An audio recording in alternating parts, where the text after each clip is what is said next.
So far we have seen linear regression, right? So whether it is simple linear or multiple linear or polynomial.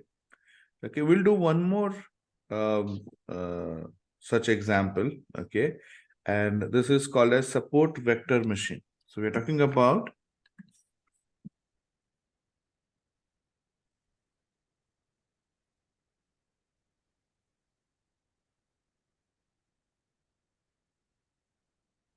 so I can let me open it. I think this is done. I can delete it.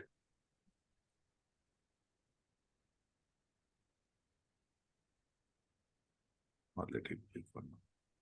Yeah. Okay, so we're talking about support vector machine. Okay, let's understand the concept first, and then we will see how to implement using Python, right? Obviously, that's the ultimate goal of ours. So, support vector machine. Okay, as the name suggests, okay, we're talking about there's something called as support, right? And what is that support here? Okay. Um, Generally, this algorithm, okay, is used for classification. Okay, the reason why it was developed was for classification purpose, and we modified it for regression. It works well. Okay, it works well for both classification, mostly used for classification, but it works well for regression also. So the concept, okay, is based on classification. Okay, so what is classification? What is classification algorithm?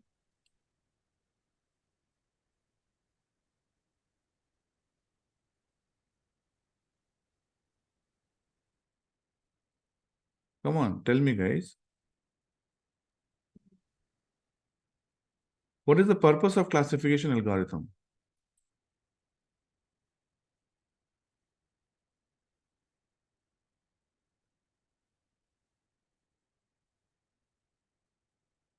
Classification algorithm, okay, is used to predict which group or which class the output will belong to, right? So first, let's say a simple example is, let's say you have age and salary. Okay, so let me draw XY plane. So let's say you have on X-axis you have age, okay, and let's say you have salary on Y-axis, okay. Based on age and salary, let's say I sell a car. I want to predict which kind of people will buy my product. Okay, so let's say I get 100 walk-ins every day into my showroom, and I capture their age and salary component and try to see, who are the people who buys my car. Okay, so let's say I ended up drawing, let's say, so you have these red dots. Okay, so this is the classification concept. Okay, so let's understand the classification question, then we'll come back to our regression. Then let's say these are your green dots.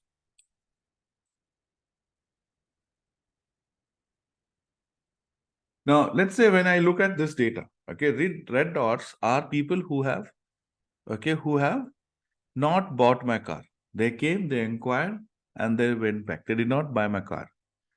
Green dots are people who came, right, inquired, and bought the car. Okay, so when you look at this graph, okay, the training data, right? This is the training data that you have and you pass on to the algorithm. You see that people who are young, even though they have high salary or low salary, doesn't matter. But people who are young, probably they are not willing to buy my car. People who are little older, okay, not very old, but maybe middle age, they prefer my car, right? So it looks like as if, people who are somewhere here, they like to buy my car, and people who are here, okay, they don't prefer my car. correct? This is the rough idea you get. Now let's say if somebody who age is here and salary is this, right? Salary on y-axis and age is this.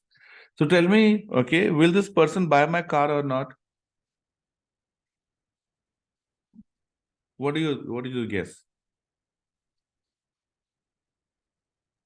He will buy the car Yes, most yes, probably. we will buy the car. Yes, okay, probably because this is closer to this green group, right? This is closer to the green group, so probably this fellow might buy my car, right? Now, if this guy comes somewhere here or here, probably this guy is closer to red, so may not buy. We will not buy. Somewhere, yeah, but somewhere who's in between, let's say, okay, Probability. okay, probability, yes. So that's what machine learning algorithms are. So classification algorithms, okay, they try to classify, okay, they try to classify these new data points, okay, in the test, okay, when you provide new X value, the X value is classified as either red or green in this case, buy or no buy in this case, okay, okay. So that's the whole purpose of classification algorithm, okay. So these values, new values that come in, so you provide them the training data. With training data, they learn, okay, they create some pattern, and we will see today how to create those patterns, how patterns are created. And then they say, okay, I have decided this is it. And anybody, this algorithm will draw a line, something like this, okay, saying that points falling above this line will not buy, points falling below this line will buy. Okay, as simple. This is the simple explanation of classical algorithm. SVM also does something similar. Okay, then how does it work? Okay, now you see, we'll talk about first straight line. Okay, now SVM can have any shape of curve that can divide these two data points. Okay, these two training data. But let's just understand straight line, and then we'll go to other shapes. Now, okay, now clearly, okay, if this is your red and this is green, there are multiple, okay, lines that can be drawn, right? There are multiple lines that can be drawn, which can separate, okay, these two data points. Now in this case, you see these, both these black lines, okay, are separating red and green, right?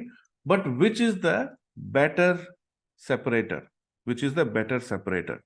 Okay, so when we improve our classification algorithm, just like we improved in the last session, right? We were talking about polynomial and we were creating different values for the power of x, right? So we were trying to improve it. We kept on improving to a certain point, and after that, it started performing worse, isn't it? The bias and variance that we discussed.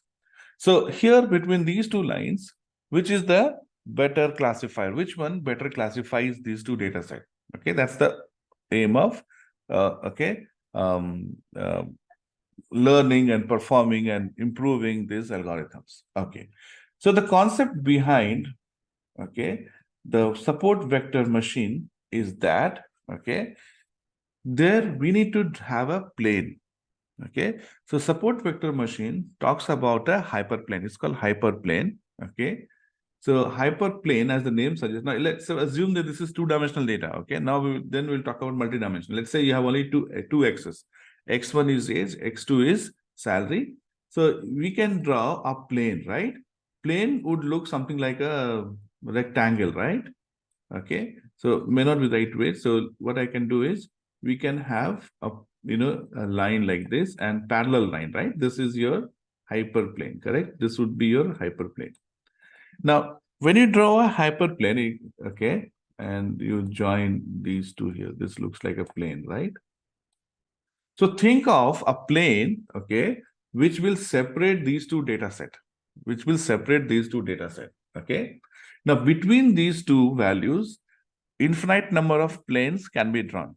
Just like, in the regression line, infinite lines could be drawn. Here also, infinite planes could be drawn. We are interested in plane with the maximum width. The width is called as margin. Okay, this width is called as margin. So we are interested in finding a plane or hyperplane, it's called hyperplane, with maximum width. And what should be the endpoint of these? So these endpoints are your, okay, this axis, this point, So this hyperplane cannot go beyond the last, okay, point. Now, in this case, probably this red dot is the point, and hyperplane has to, touch it, just to touch it. Okay. Similarly, the other end of hyperplane, okay. Now, if I take a line here, okay, let's say, you have something like this. Control Z. Okay, that's not a good way to draw. I think this is good way to draw. Okay. This looks like a plane, right? So now if you see, this is a plane that we have drawn in this case, okay, which separates, let's assume this is separating these two data set with the maximum margin, okay, maximum margin. This is separating these two data set with maximum margin. And this line here is your classification line, okay.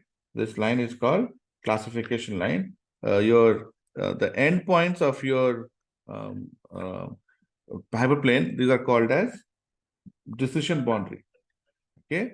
And this is generally, this is representing the plane. So this is your hyperplane, and these are your decision boundary,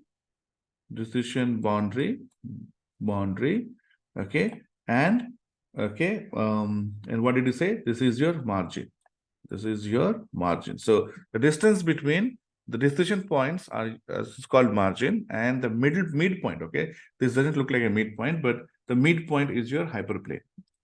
Okay, the points on which this hyperplane lies, they are called support vector. That's why the name support vector machine learning.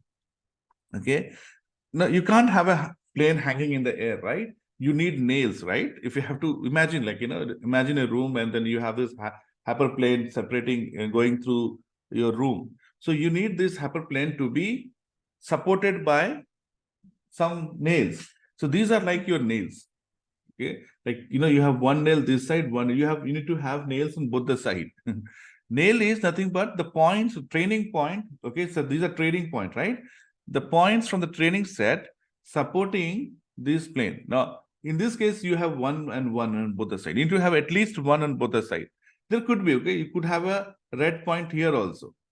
So it can have more than one support point. Okay, it can have more than one support point. Doesn't, okay, it's possible, okay? It can have more than one support point. Okay, but it should have at least one on both the side. Are you able to imagine? So support vector machine is about creating this plane, okay, with the maximum possible margin. So you can have multiple planes, but the plane that will have maximum margin,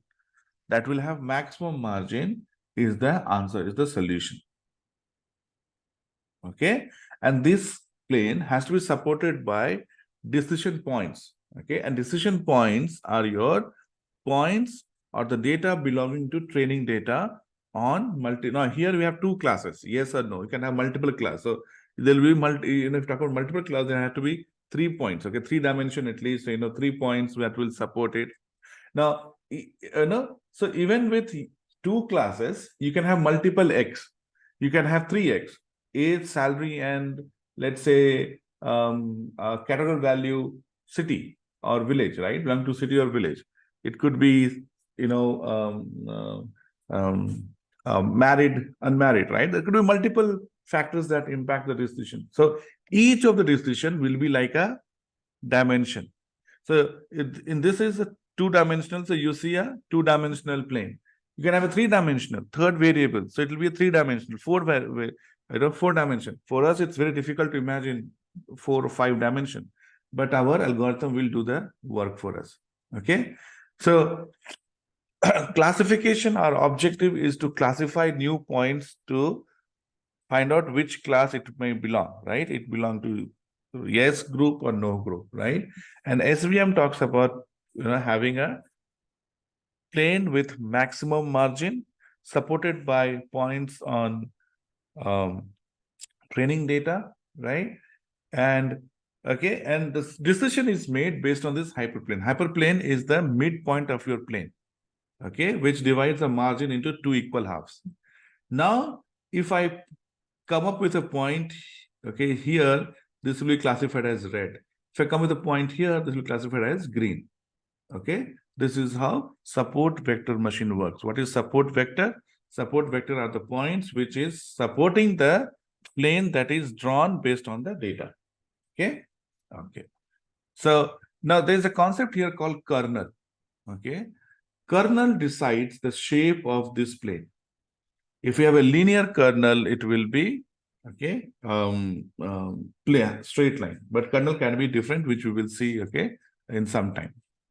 Okay, so this is about classification. Okay, but how does it impacts our regression? Okay, how does it impacts our regression?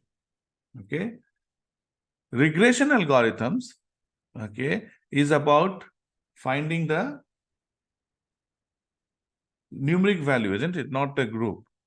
So, okay, so what it does is, okay, your support vector algorithm, okay, I'm going to delete it for now. So again, you have your, okay, XY axis and you have your points, right? You have your points. Now here, it is single point, single color, right? Single point, because here you don't have different classes, but you will have, you know, these are your training point, right? These are your training point.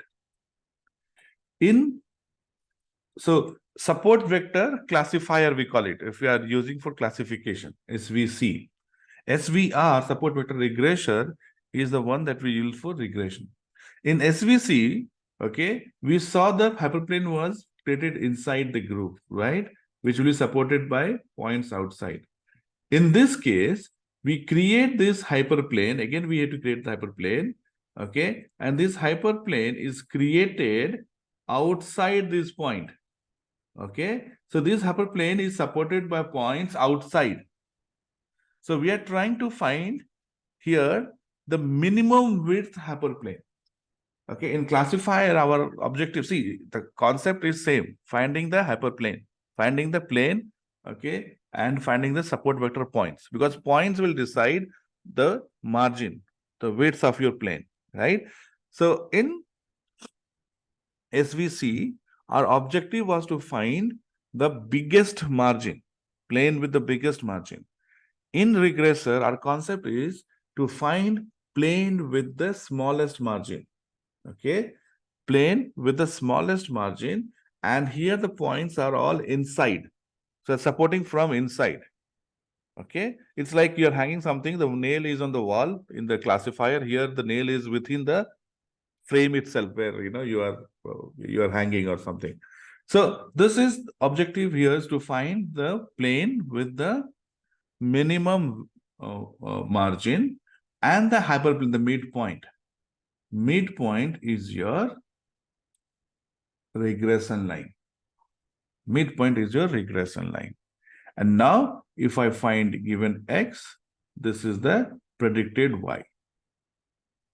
Very similar to linear regression, right? What we have seen, but concept here is different. Okay. And so you can actually use this like a simple linear, okay, like a multiple linear, or like any curve, any geometric curve, okay, what you can think of can be used to draw this plane. This need not be straight line. You can draw a circle also. What is the formula for circle? X square plus Y square, right? Equal to R square something, right? So depending upon the formula that you use, it will change its shape. So you can have a plane with circle also. You can have plane with this kind of shape also. But then, the hyperplane will also be in this shape. So this can take any shape. And this is dictated by variable in the in SVR, which is called as kernel. So kernel decides the shape of your curve. Okay. And of course, this is what we will do in training purpose. When we do evaluation, right? We see, we saw last example, right? We kept on changing the value, okay, of the power of X, right? Similarly, here you have to keep changing the value of the kernel to see which is the best fit. Okay. not 100%. Okay.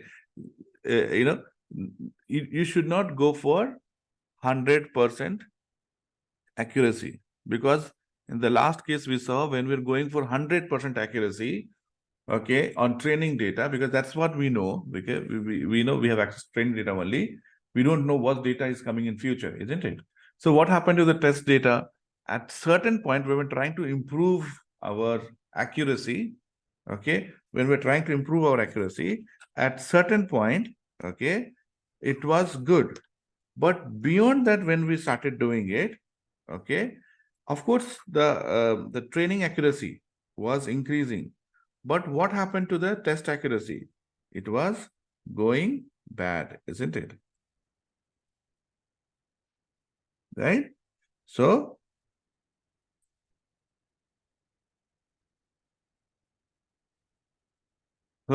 there's always that bias and variance trade-off that we have to do. We have to stop where, where your both training and test is minimum. Okay. Beyond that point, if you start improving your model, your training accuracy will improve, right? But your test accuracy will not. Okay. Start going in reverse direction. So stop there. Okay. That's the whole logic for any algorithm that you pick up in data science. Okay. Okay. Did you understand this concept? Any question?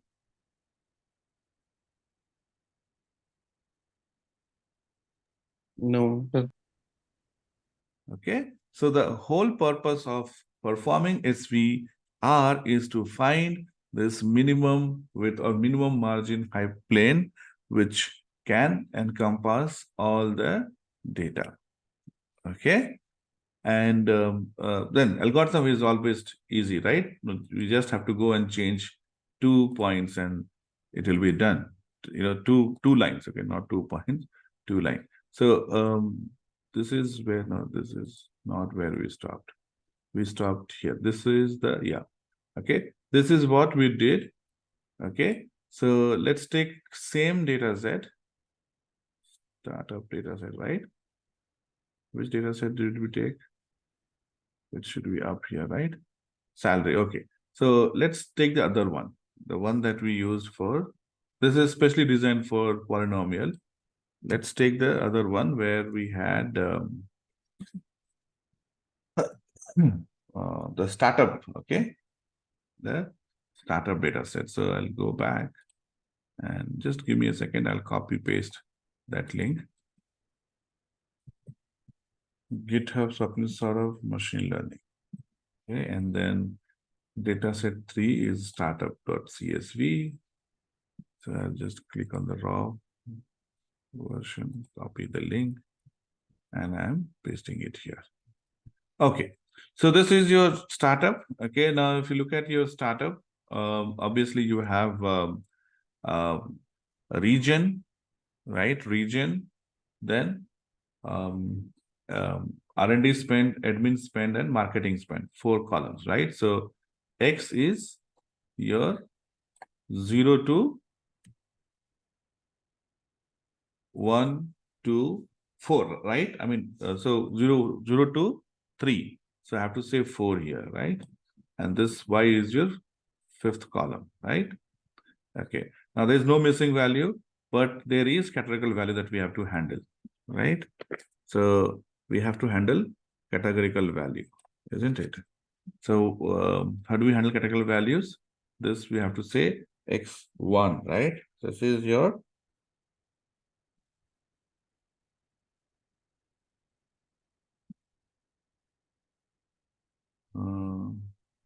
wait, hold on. No. Okay. Let me show you again if you don't remember. So this is your R&D spend, admin spend, marketing spend. So this is 0, 1, 2. Okay. Third column is your, so I think that's what I got. Yeah. So the third column itself is your right, is your category value. So I'm going to convert this third column into column transform. I'm removing the value, okay, the first value. So we are ready with X, right? Now this is for elimination. We don't need to do it now. Okay, so we are good here. So now we are heading into train test and test set, which is also good. Okay. Okay. Now, of course, this is not we want to do linear regression. We'll see how to call SVR. Okay, so scaling we don't have to do it. Okay, this is also not required. Okay, so this was for linear regression, right? So anyway, this is again we don't need it. So maybe I can delete this. Run the model. So run the model. Okay. In this case, we are running the SVR model, right? So okay. Okay, let it. Okay, so let it be. We'll keep changing it. Okay. Okay. Plotting. We'll see it later. Okay. Polynomial. So I'm going to delete it. Okay. We are done with polynomial, right? Okay. So here we are not going to use linear regression. Instead, we'll use what is called as SVR, right? So SVR, okay, has its own. Run the model. I'm going to say support vector machine regressor. Okay, SVR is what we call it. Okay, so SVR has its own class. Okay, so I'm going to use from sklearn dot SVM, right? SVM is a concept. Okay, and here it has SVC and SVR. So SVC we will use when we talk about classification algorithms, and we will use SVR here. Okay, so we're going to use SVR. Now, how do we create an object? Okay, how do we create object of SVR? So here you see your, okay, so we have three types of kernel. Kernel decides the shape. Kernel decides the shape. Okay, so we have three types of kernel. One is called kernel, linear kernel. Linear is exactly like your linear regression. Okay, then kernel can be poly also. Poly is exactly like your polynomial regressor. Okay, and then third one is called RBF, radial bias function. Radial bias function is where you can talk about any shape. So linear will have a straight line. So we saw that plane, right? We have to tell, okay, which shape you think the data could fit. Okay, so we have to try. We have to do trial and error to figure out the best thing, right? Like last time also we put a for loop and we tried. Okay, same thing here also we'll have to do. Okay, let's see. So when you talk about okay, I can delete it, right? We don't. Okay, we'll change this here itself. Okay, so where did I import? Okay, here only I imported, right? Yeah. So this should be done before, right? Okay. Now I'm saying regressor equal to, okay, and I will say regressor linear, I will say, okay, so that we know we're talking about linear regression with SVR. You call SVR, okay, and the important parameter is kernel, okay. So if you're talking about linear regression, using a line to or using a straight line, or your hyperplane will be a straight line. Okay, your hyperplane will be a straight line. So we use linear. Okay, it doesn't need any other parameter when you're dealing with linear. Okay, so your linear regression, then that's the only two changes you have to make. That's all. Okay, everything is same. Everything is same. Okay, now if you do not want to have these errors, you can call this a regressor only. Okay, regressor only, that everything will hold true. Now here you do not have concept of coefficient and slope because it doesn't use, okay, it creates a plane. So I'm going to say fit the model. Okay, your model is fit. Okay, and then you pass your X test to predict the model. Okay, so this is X test, right? So this is your variance, isn't it? Then similarly, you are using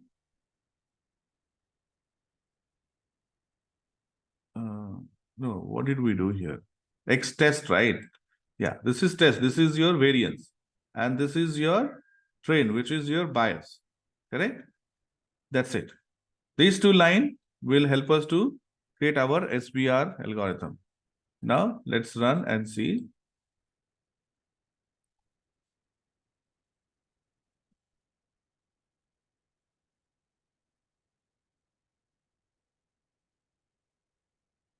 Okay.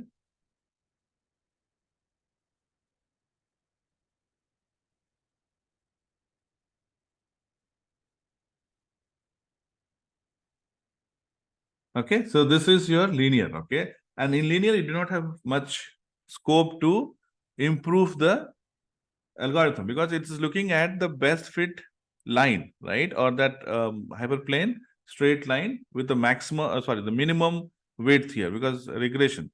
So it figured out that this is your R square, 93%, right? Or 0.93 is your R square value. And and this variance is 0.88 and test is 93. Okay. This is for linear. Similarly, you can change it to have polynomial. Now, polynomial when you do, okay, when you do polynomial, then it needs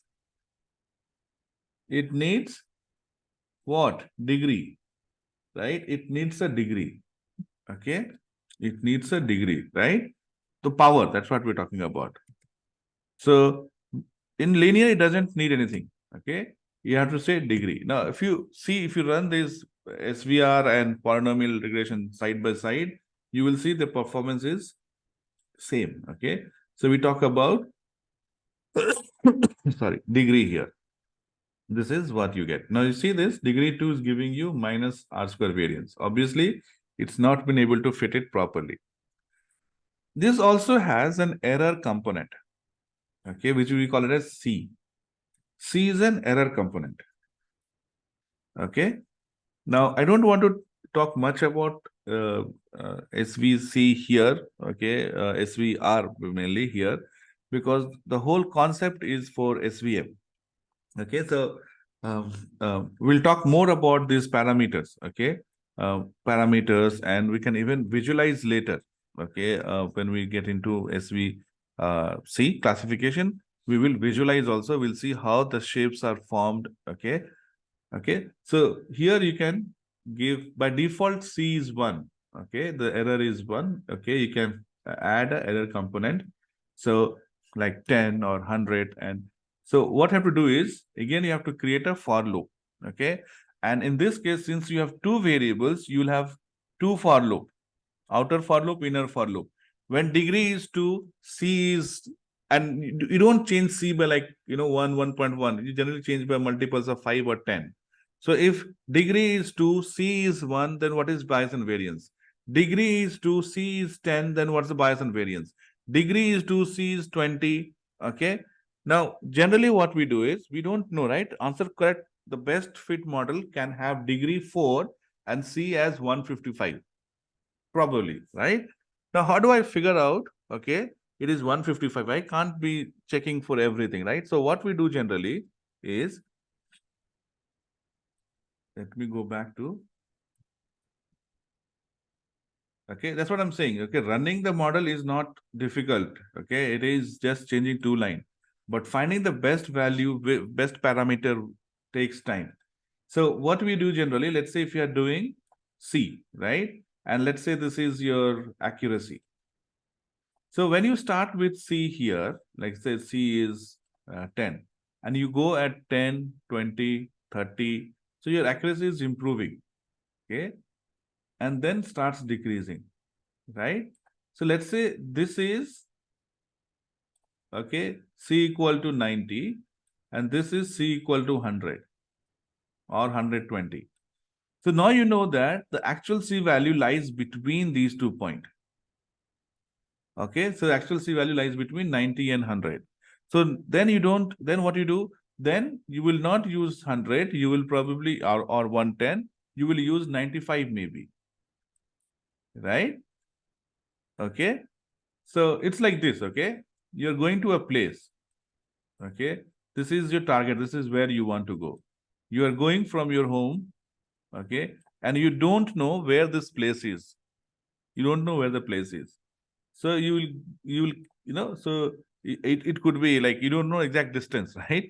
So what you do, like still say, okay, at every 50 kilometer, I'm going to ask people whether I have reached this point or not. Every 50 kilometer. This fellow says, no, you have not reached. This fellow says, no, you have not reached. This fellow says, no, you have not reached. This fellow said, no, you have not reached.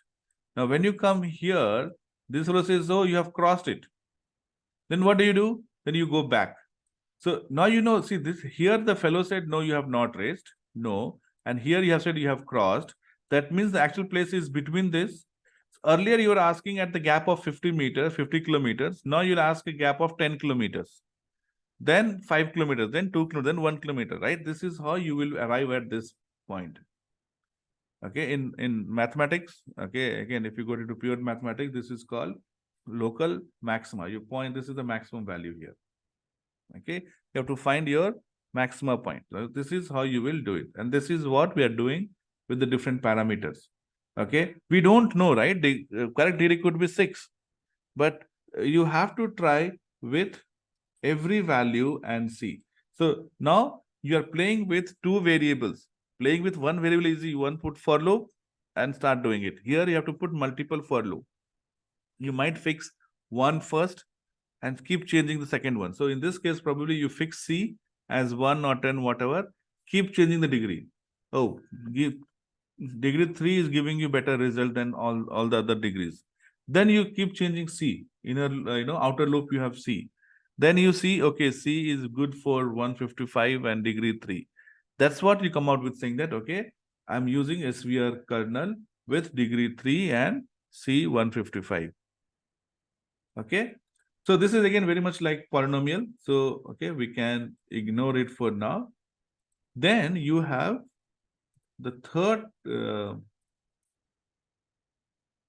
third type of kernel, which is called as, okay, RBF, radial bias function. Okay, you can go and study about radial bias function.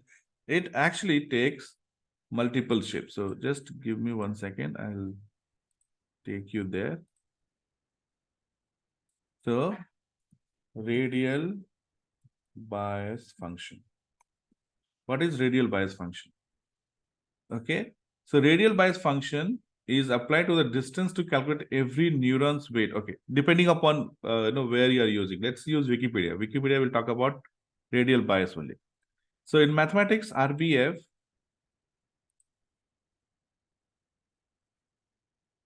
okay, RBF is a real valued function whose value depends only on the distance between input and some fixed point. Okay, so between the value that you put here, it will take the shape. Okay, so I just said again, you can actually see this when we do classification. Okay, we will have different values and we will see how it changes based on the input values. So it actually uses this. Okay, this is the formula for radial bias function. Okay, depending upon the values that we provide, so it takes what you call as gamma value. Gamma generally is less than 1. Okay, it can go beyond 1, but generally it is less than 1. This dictates the shape. If you say 0, it is very much like straight line. Okay, and as you increase, the shape changes. Okay, so here instead of degree, you will talk about gamma value. And this also has C component. Okay, so yeah, I'm just telling you to just understand the concept here. Hold on till we go to classification, because that's when you will see the actual shape or actual way how SVM, right, support vector machine, actually works. Okay, so just hold on for a few more classes. Then when we go to classification, we'll talk about the actual usage. Okay, not actual usage. Usage is this, but actual graph, actual graph of this.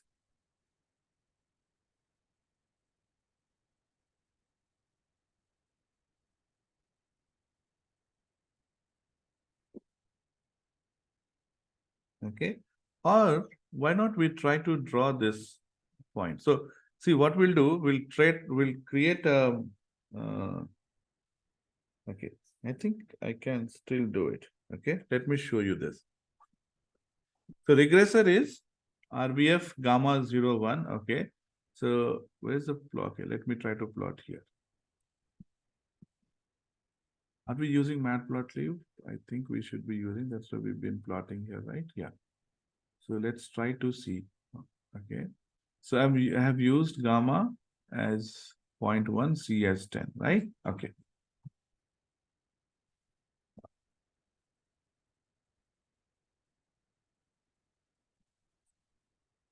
So I'm going to say PLT dot plot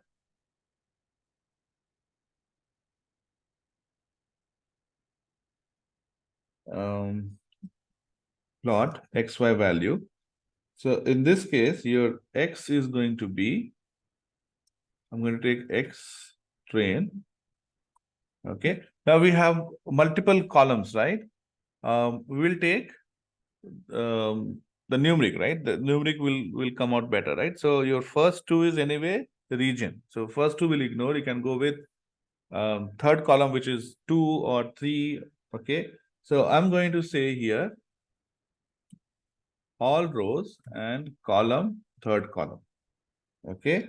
So this is your X train. Now Y train, right? I need corresponding Y train value. So this is where, okay, so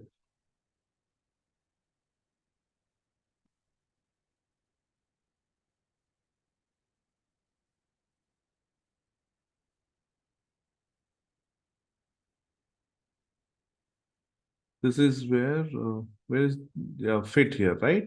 This is where we are fitting it. So I will call this as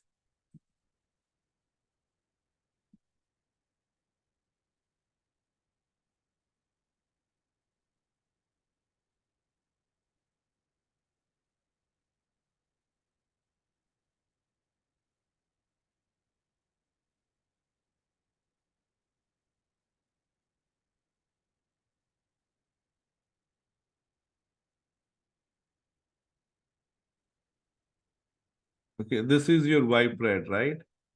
So we will go. This is X test, right? So I need to plot. So see, I'm taking train data because train data will have lot more values, right? 70% value. So I need Y pred here, right? I need this value to plot.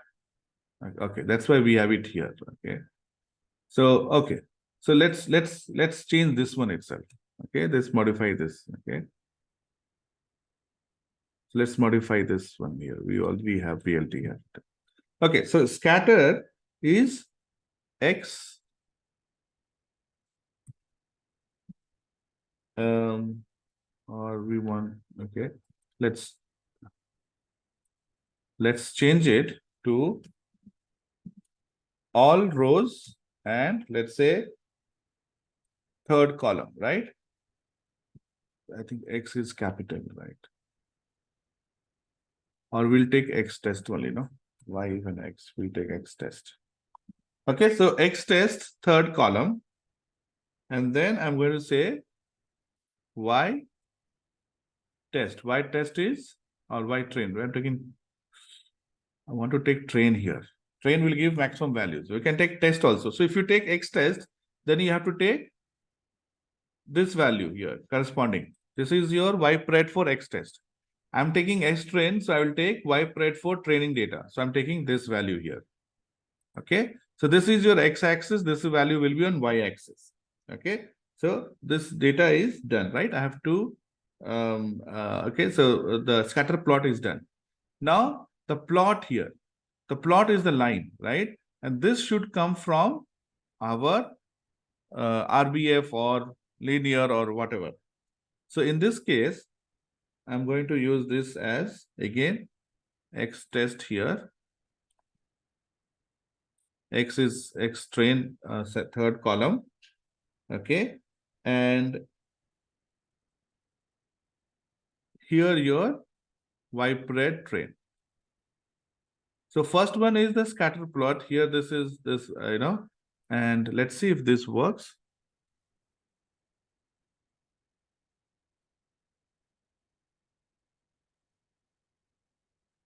So we have got, yeah, not a good way of doing things. Okay, so if you see here, I'll show you what I got. You won't be able to see. Okay, so the plot, what it did is, okay, you see this, right? It's going zigzag. Okay, so that's why I'm saying it's not, that clear to see in a class, in a regression. Okay, we'll see this in classification. Classification will give you a very good plot. Let me plot. This is the one that is joining the dots, right? So now we will run and see. So see, you can see now, right? Now what it has done, this has created your value. This is only on two things, your third column and the predicted value. So these are the predicted values. These are the predicted values. Okay, and this is just the third column. Third column is, I think, R&D spend. So this is R&D spend and this value. Okay, so you won't be able to see much. But when we go to classification, you can actually see the graph in a better format. Okay, so let's go back to our program now. Did you understand? I told you, right? Model building is very simple. Just two line and your model is ready. Okay, one, you have to import the right library and then create that object and then fit. Every object has fit, you fit, and then your training data is ready, and just you say predict, and you have the actual values as well. And then same way you have to calculate your error. Okay, so variance is your error on test data, bias is your error on training data. Okay, all good so far? Yes. Yes. Now your task here is to use a for loop, put this, okay, where is the algorithm? Okay, here, right? Your task is to find best value for gamma. So you have to use for loop and initially start from 0.01 to 1. Okay, at the gap of maybe 0.05. You can put a smaller gap also, right? And then you see the value, how the variance changes. Okay, of course it can become bad also. It can be negative values also if you do not choose the right value. But as you keep improving, as you keep going, somewhere it will become better. It'll get into 90s, and then again it'll start getting into not so good, right, in the test data. So your objective here is put this in a for loop, this entire thing, very much like what we did with the polynomial regression. Okay, put this in the for loop and try to find the best value for gamma.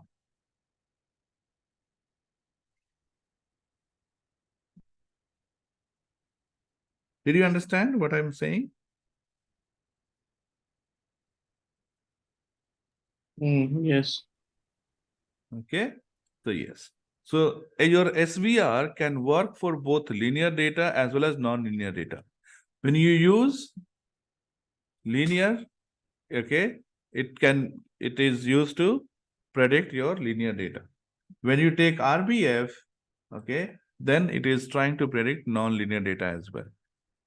Okay, and of course your X here itself we have five, actually 5 dimension, right? So it can take any dimension. Okay, so this is your SVR, support vector regression. So objective here is to figure out the least width, or a plane with least margin, which can encompass all the data points. Okay. And, you know, and the margin, sorry, the hyperplane is your regression line, right? And that is used to make prediction. What are we doing here? When we change this value, gamma values or degree, what are we doing here? So let's go and check this here. Now, since this is a regression, okay, so let's say, you know, you have points here, here, here, here, here, here, here, here, here, here, here, here. Now, you have points like this, right? So when you keep changing the gamma values, right? Gamma value will again, at some point of gamma value, okay, your hyperplane will go like something like this. You know, this is the shape that you see, right?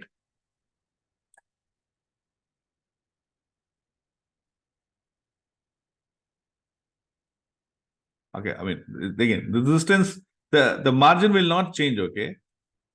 Okay, the margin is not going to change. It's not going to be something, no, it's going to be something like this only. Margin will remain same, okay? This distance doesn't look same in the graph, but it will remain same. So your gamma values, when you keep changing, right, is trying to take the shape of the data that you have. That's why, okay, in this case, our linear multiple regression will fail, can never solve it. Even polynomial will also fail in this case, right? Okay, but your RBF kernel can even fit this to some extent. Okay, now you see here this point. Now, when we change the gamma, right? Gamma is about the shape. Okay, sometimes the shape could be something like this. Okay, so, okay, but this is not fitting the model well. This will give you bad R square value. So as you keep changing, okay, you know, some data, some RBF will be like this.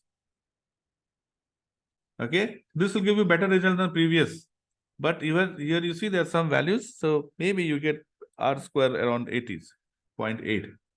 Okay, then you see, okay, this is the best fit or something like this. You know, something like that. Okay, I'm just showing you. Okay, so then when you draw this margin, which is as the center of this hyperplane, okay, this is used to make prediction. So gamma values is what we are changing to change the shape. Okay, this is how your RBF can fit non-linear data. Can fit any shape, any shape. You just have to play with C and gamma. That's all. It can even fit a circle. Okay, it can even fit a straight line, circle, or curve like this. Any geometric. See, the whole objective of doing machine learning, I'm not talking about deep learning. The machine learning is about finding a existing geometric shape, okay, using various formula, which can, you know, fit the data. And once you know which shape is fitting, then it becomes easier to predict. All right.